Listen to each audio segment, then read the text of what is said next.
આ સ્વામિનારાયણ ભગવાન એને કોણ એમ કહે કે ભગવાન નથી? અરે સાહેબ, તમારે ન માનવું હોય તો તમે ન માનો, તમને તમારી શ્રદ્ધા મુબારક છે, પણ અમારા મનથી સ્વામિનારાયણ ભગવાન છે, અમારો બાપ છે અને રહેવાનો છે. 24 અવતારોની અંદર 3 મુખ્ય અવતાર, અને 3 મુખ્ય અવતારમાં રામ, શ્યામ અને ઘનશ્યામ એની આપણે આરાધના કરનારા ભક્તો છીએ.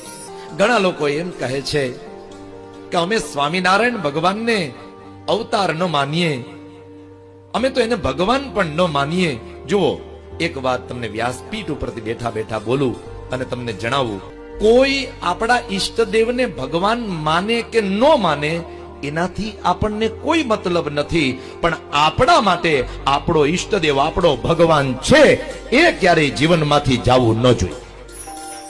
હવે તો કદાચ લોહી નીકળે, પ્રાણ જાય, પણ સ્વામિનારાયણ ભગવાન છે અને રહેવાનો ઈ કોઈ દી મટે નહીં.